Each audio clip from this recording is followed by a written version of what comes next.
Senator Johnson, I think you're next, and then Senator Ayotte. Okay. Thank you, Mr. Chairman. I want to continue to explore this term audit ready, because I don't think it should be a goal. I think it should be a requirement. In business, I would go to the Department of Division and say, are you ready for the audit? Because the audit was going to happen. And I just think the purpose and the goals here are just being misused, and I think that's part of the problem. And an audit, the goal of the audit isn't to just prove that you're doing everything right. The audit should be used as a management tool to be conducted to tell you where you have deficiencies. So I think the reason we don't have an audit for the Defense Department is because we've been pursuing what should be a requirement, audit readiness, when we should be pursuing just having the audit and then use the information, because it's going to be a qualified audit. You're not going to get a clean audit.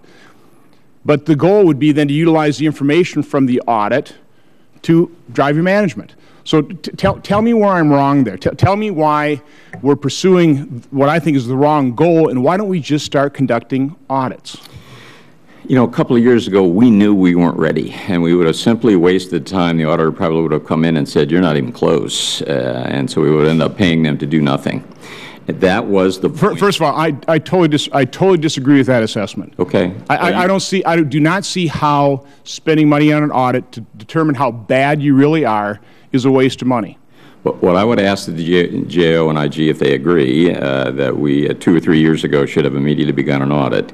But now I think we are to the point where you're exactly right. We will learn so much more by getting into audit, because we'll have a private sector audit firm that really knows this stuff, telling us what's right and what's wrong. So when will we do that? When are we going to start? Have we ever conducted an audit on any even component part of the Defense Department? Oh, yes. If you look at my prepared statement, you'll see we've audited or examined by independent public accountants, right, a large number of parts. We had a full-up audit of the current year of the Marine Corps, and they just got a clean opinion last December. And I hope and I think that we will have all— Excuse me, would you just stop right there? Say that again at your last statement about full year-end. Would you say that again about the Marine Corps? The Marine Corps had an audit completed last December of the current year of its statement of budgetary resources, and got a clean opinion in December of last year. And we expect they'll get another one on that was on the 2012 statement, on the 2013 one. Does that answer your question? Yeah, I'm confused. I was thinking that the progress had been made on 2012, not on the current year. No, I meant current year, meaning the 2012 data, just that year, not the prior year data, where we couldn't find the documentation quickly enough. Okay, so that's our year of 2012. Fair enough. That won't be taken. It won't be counted against your time. Yeah, I want to go to a statement that Senator Tester talked about. Is the Department of Defense too big to be audited? And I just kind of want to point out the fact that Walmart is their revenue exceeds $450 billion per year. They've got 2.2 million employees, 1.3 million just here in the U.S. They have to go through an audit, and they do it successfully, as all kinds of, because of Sarbanes-Oxley, risking prosecution and fines if they don't have a successful audit. What is different about the Defense Department than Walmart in terms of why you just don't do an audit, and why you can't successfully complete one? I mean, tell me the difference between private sector and public sector, why this has been such a difficult task. Well, first off, we're not too big. I mean, and we'll divide it up into sections, and we're not too big to do it. That's certainly not a reason. Size makes it harder, but we're not too big. You know, if you ask me why we're not done now, I would really like to have the first 15 years after the Government Management Reform Act, which required auditable statements in 1994. I'd like to have them back. We made some progress then, but there was never a coherent plan in the department, and we did not have systematic senior leader attention. I think in the last 5 years we have solved both those problems. We now have a plan. We have resources set aside, which wasn't the case in those first 15 years. And we clearly have senior leader attention. It starts with Secretary Hagel, but as you've heard my colleagues say, it goes down through their own leadership. And so let me back up. So the assumption, the point I'm trying to make is, if back in 1994 you would have just started conducting audits. Just start auditing. Start seeing the deficiencies and start correcting based on the information. Why didn't we do that? And wouldn't it have made sense to do that? And doesn't it make sense to do that now? I think it does why now. delay 3 or 4 or 5 years? I think it does now, and we intend to for the audit for the budget statement. I mean, anybody else want to chime in terms of why don't we just start auditing? And does that not make sense for some reason? No, sir, to me, it does not make sense if you know you're not ready. An independent public accounting firm would come in, and if after doing evaluation and testing right away, would disclaim. It depends upon where you are in your current environment, your controls, and the benefits you can get out of doing the audit. And the cost of that was deemed to be, and rightfully so, that you would not get anywhere to where you're improving or get the financial information that they're expecting and the benefits. You know what you get out of it? A lot of management pressure to correct the deficiencies, which I'm not seeing right now. Yes, sir. I mean, that's what you get out of it. I agree with where we are right now. You know, certainly in public accounting or public companies, they've got the pressure. If they don't do it, they're going to go to jail. They're going to have massive fines implemented against them. I mean, what kind of pressure do we need to institute against the Department of Defense to actually get it done? Sir, Senator, I believe we have it right now, and I believe you've heard it here already. I think to get audit, you're going to hear the GAO talk about the 6 issues, the 6 challenges you have to meet. We've got leadership involvement now. You had to have a reality of understanding the benefits that the ranking senator talked about. It's not just a journey. It's not just a journey. It's a journey to get you there, improve the controls, but it's using the financial information for the benefit of the entity. And we're about making leadership understand that. The Vice Chief of Staff of the Army now sees it as readiness to the units that he oversees. He's brought into the strategic readiness where he looks at units being ready to go. He had to have that understanding and that control governance over it. So now that you've got the controls put in place, we're putting controls in place that allows the audit.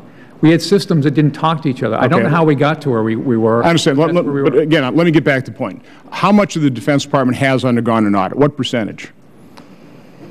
For the budget statement, it's probably 10% at this point.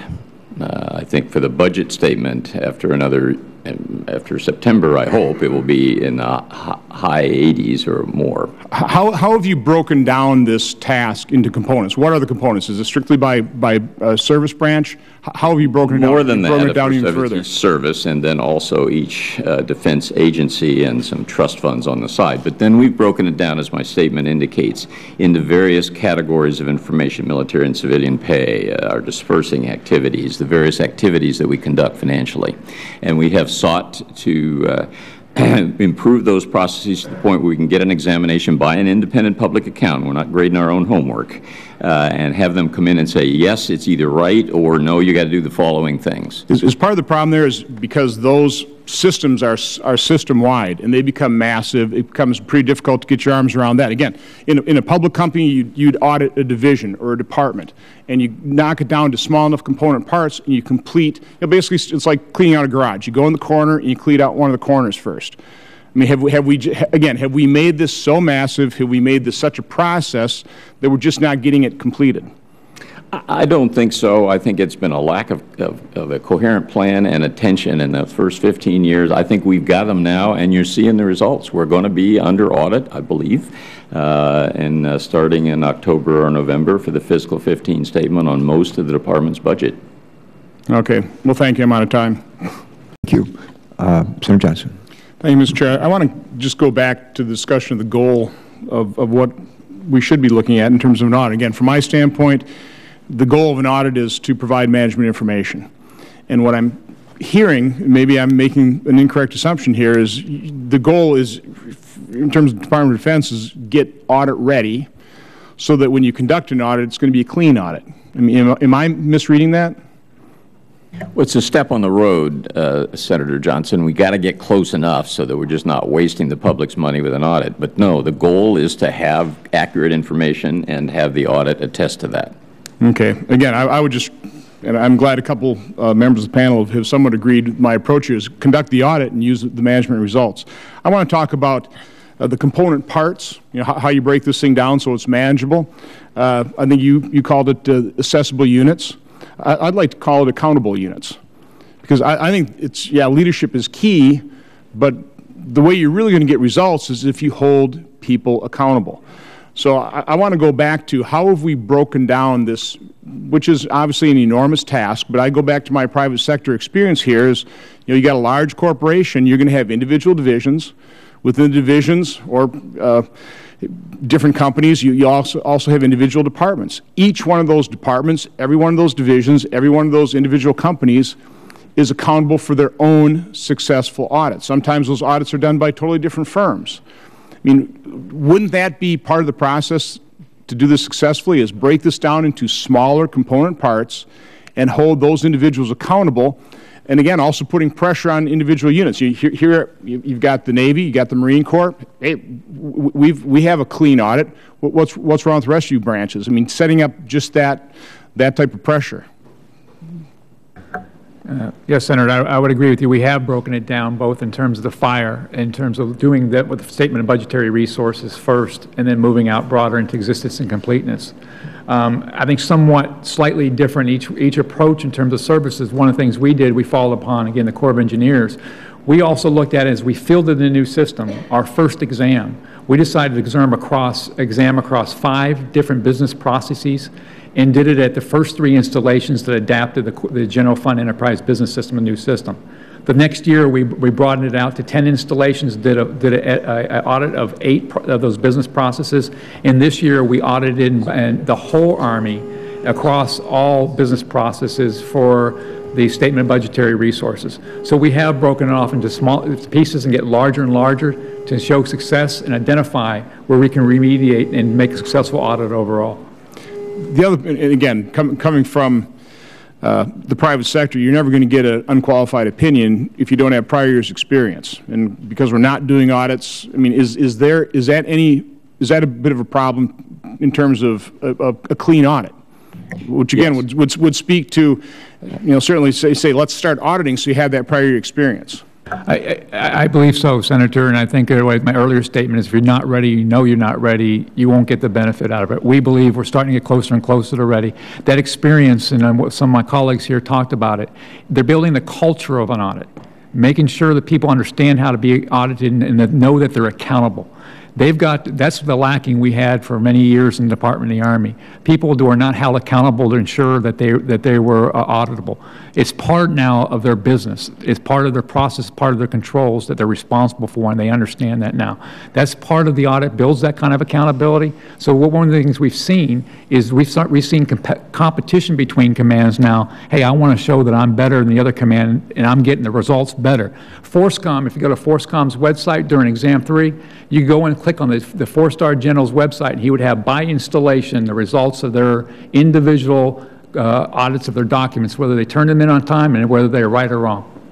Well, not to beat a dead horse, but once you start doing it, they'll be accountable and they'll get into line. Secretary Hale, you were talking about, as an example, 10 units that haven't reported their cash or their budgetary outlays or whatever. I mean, how can that be? I mean, tell me about that. Again, coming from the private sector, I mean, every division is reporting, what their cash position is. I mean, how are those units not accountable for providing that kind of information in time? Well, I mean, they are accountable, but if it doesn't happen on time that we can report to the Treasury, we've got to do something. We're down to less than 1% in most cases for those journal vouchers entries, and it's got to get lower than that. So again, I understand if the accounting department's going to have to account for it some way. How is the management structure holding those individuals accountable that aren't providing pretty basic information? And I think one of the benefits of the audit is it's raising the visibility to our commanders. I doubt they knew that these things existed. Some of them still don't, but they will if they flunk the audit. As Bob Spear has said and my other colleagues have said, this has now become part of the readiness of the military. The vice chiefs are asking questions of their commanders, and if we're having trouble with journal vouchers, they'll be asking questions of them. Do any of you want to add to this? Well, let me just say you are making my point that you should just go ahead and audit. We're ready to go. Okay. Well, but everything I'm seeing is we're just talking about getting audit ready as opposed to just conducting the audit. It is a milestone on the road and no more than that. But it is a milestone I believe we have to meet, because if we don't, the auditor will just come in and, as Jamie said, give us a same-day disclaimer, and especially if it's a firm fixed-price contract, we would have paid a lot of money for it. You should ask this question if you're here of the GAO and the IG. I think they will have feeling that we do need to be audit ready before we jump into the There's one other area I want to talk about, because a number of people have mentioned how disruptive the government shutdowns, the budget dysfunction is in terms of being able to obtain an audit. I understand the disruption. I understand how incredibly difficult it is to manage under those circumstances. But again, in the private sector, there's all kinds of uncertainty. There's all types of disruptions, and yet you still are able to audit your results.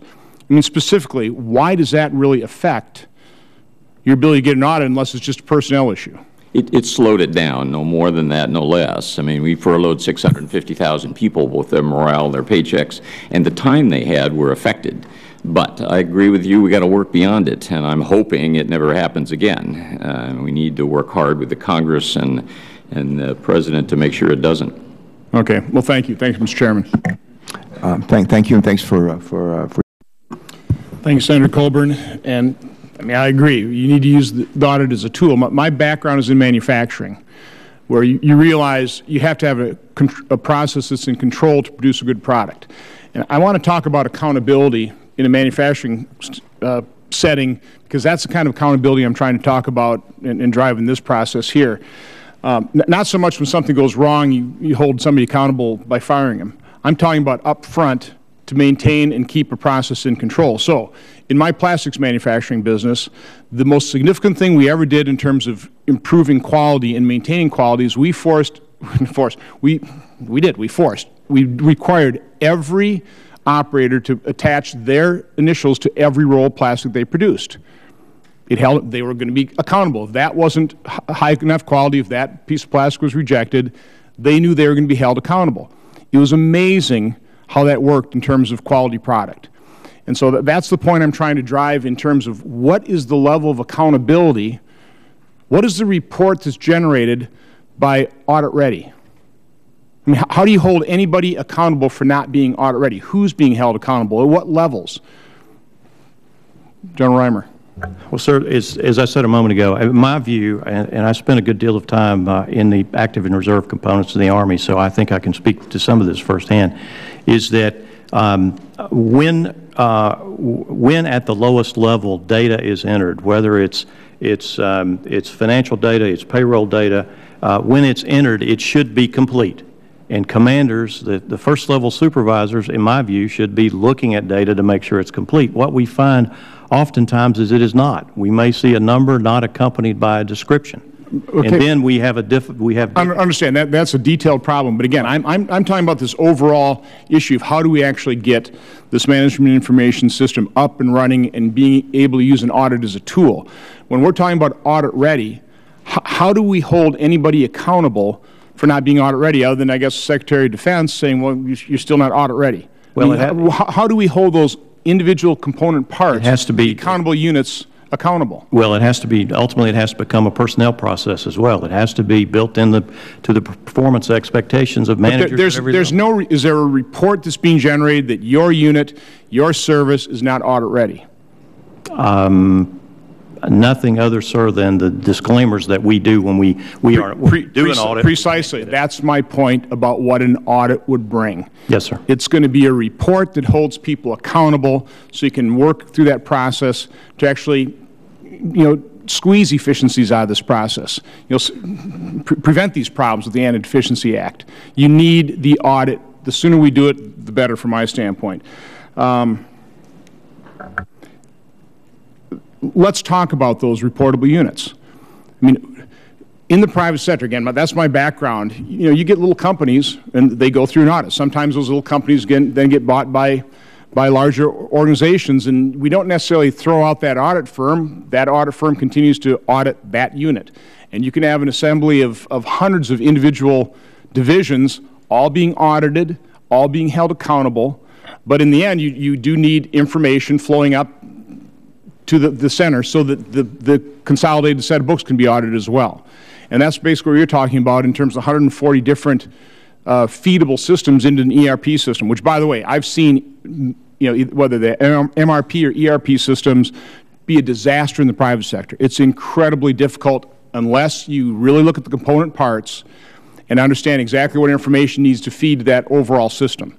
So that's what I want to talk about is where are we breaking down in terms of component parts in the Department of Defense to make this a manageable process, because it's been going on for 20 years. It doesn't seem like it's a manageable process yet. And is that part of the problem? General Reimer, well, I would start, sir, that there are last year we did 12 financial statement audits in the Department of Defense. Let me stop right there. How many of those do you think there should be?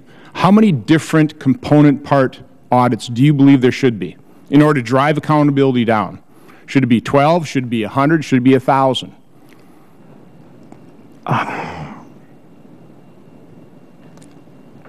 Can I tell you what my bias would be?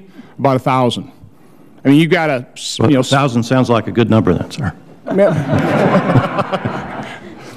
Do you understand my point? Yes, sir, I do. Okay, is that off base? Does that seem reasonable to you? I mean, again, I'm really not looking for, you know, No, sir, I mean, it's incredible. One thing that Mr. Hale was saying, and I would agree with, they are incredibly expensive, and we do need to make sure that they are big enough to be, that there's a bang for the buck. How much are we spending trying to get audit ready? You know, get my drift? I mean, we're expending all kinds of time and energy to get this audit readiness to do what? Where's the accountability? When are we ever going to get the audit? So I guess I would argue I'd rather spend money on the audit, realize what a disaster a particular unit is, or how successful a particular unit is. You know, then you can lift up the best practice and show, hey, look here in the Marines, they're doing it. Hey, Army, why aren't you doing it?